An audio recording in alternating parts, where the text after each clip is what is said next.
السلام علیکم ورحمۃ اللہ وبرکاتہ۔ سامعین کرام، اسلام ایک مکمل ضابطۂ حیات ہے۔ نبی کریم صلی اللہ علیہ وسلم کے بارے میں کافر لوگ مسلمان صحابہ سے کہتے تھے، ارے بھائی تمہارے نبی تو چھوٹی سے چھوٹی بات بھی بتاتے ہیں، بڑی سے بڑی بات بھی بتاتے ہیں۔ اس نے تو تعجب کے طور پہ کہا، یہ کیسے جی، اتنے بڑے آدمی ہو کر کے یہ چھوٹی چھوٹی باتیں؟ تو صحابی کہنے لگے، جی ہاں، آپ ہمیں یہاں تک سکھاتے ہیں کہ لیٹرین میں کیسے جانا ہے، کیسے بیٹھنا ہے، کیسے فارغ ہونا ہے، یہ سب کچھ سکھاتے ہیں ہمارے نبی پاک صلی اللہ علیہ وسلم۔ اور نبی پاک صلی اللہ علیہ وسلم نے امت کو جو کچھ تعلیم دی ہے اس میں ایک یہ الفاظ ہیں، کل مسکرن حرام، ہر نشہ آور چیز حرام ہے، فقلیلہ و کثیرہ، اس کی کم مقدار ہو یا زیادہ مقدار۔ کیا مطلب؟ کم مقدار کے اندر نشہ نہیں آ رہا اور زیادہ مقدار استعمال کر لی جائے تو نشہ آ جاتا ہے، تو کیا کم مقدار استعمال کرنا حلال ہو جائے گا؟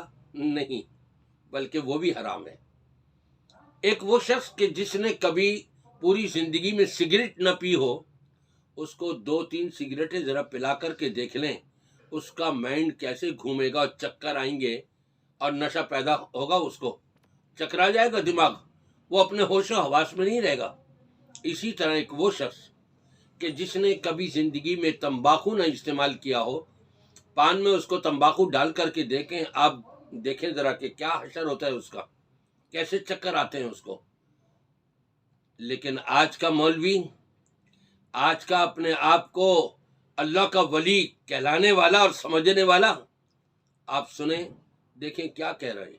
پان کھانا، سگریٹ پینا گناہ نہیں ہے، ناجائز نہیں ہے، میں تو یہی کہوں گا، اللہ ایسے لوگوں کو ہدایت عطا فرمائے کہ ان کو اتنی بھی شرم نہیں آتی کہ نبی پاک صلی اللہ علیہ وسلم فرما رہے ہیں، کل مسکرن حرام فقلیلہ و کثیرہ، ہر نشہ آور چیز حرام ہے، چاہے اس کی کم مقدار میں آئے یا زیادہ مقدار میں آئے۔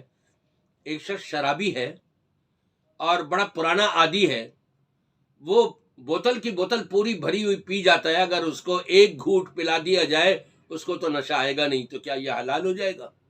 نہیں، یہ بھی حرام ہے۔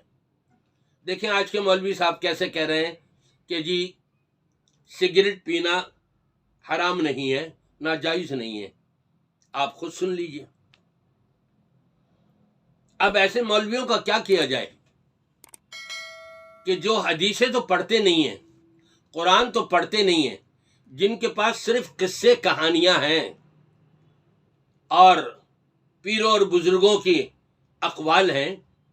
ہمارا دین پیروں بزرگوں پر نہیں مکمل ہوا، ہمارا دین ہمارے نبی پاک صلی اللہ علیہ وسلم پر مکمل ہوا ہے، تو ہم نبی کی بات کیوں نہیں کرتے؟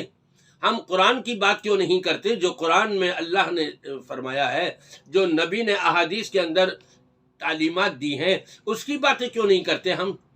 یہ قصے کہانی میں پڑھ پڑھ کے پھر اپنی طرف سے مسئلے بھی گھڑ گھڑ کے بیان ہوتے ہیں۔ اللہ تعالیٰ ایسے لوگوں کو ہدایت دے قرآن و سنت کی، اور عوام کو ایسے لوگوں کے شر سے بچائے اور محفوظ رکھے۔